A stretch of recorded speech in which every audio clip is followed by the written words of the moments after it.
তো বন্ধুরা, ফের বউবাজারের ধাক্কা, আরও পিছিয়ে যাচ্ছে ইস্ট ওয়েস্ট মেট্রোর ডেডলাইন। ফের ধাক্কা খেল ইস্ট ওয়েস্ট মেট্রো প্রকল্পের কাজ। 2023 সালের জানুয়ারিতে এই মেট্রো প্রকল্পের কাজ শেষ করার ডেডলাইন ছিল, কিন্তু সেই কাজ শেষ হতে আরও কতদিন লাগবে কি জানাচ্ছে মেট্রো কর্তৃপক্ষ, জানাবো আজকের এই ভিডিওটিতে। তবে বিস্তারিত খবরে যাওয়ার আগে যে সকল বন্ধুরা চ্যানেলে নতুন তারা অবশ্যই লাল রঙের সাবস্ক্রাইব বাটনটি প্রেস করে আমাদের সঙ্গে যুক্ত হয়ে যান আগামী গুরুত্বপূর্ণ খবরের আপডেটগুলি আপনাদের কাছে সবার আগে পৌঁছে দিতে। কিছুদিন আগেই বউবাজারের মেট্রো কাজের জন্য বহু বাড়িতে ফাটল তৈরি হয়, ঘর ছাড়া হয়েছে বহু মানুষ। মেট্রো রেল কর্তৃপক্ষের তরফে জানানো হয়েছে মেট্রোর সুড়ঙ্গে জল ঢুকে গিয়েছে।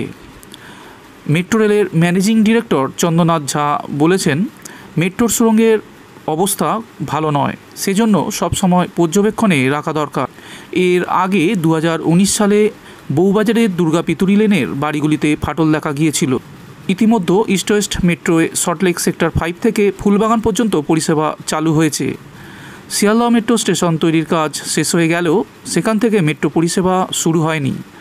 কংগ্রেসের নেতৃত্বাধীনে ইউপিএ আমলে এই কাজ শুরু হলেও এখনও পর্যন্ত ইস্ট ওয়েস্ট মেট্রো প্রকল্পের কাজ শেষ হয়নি।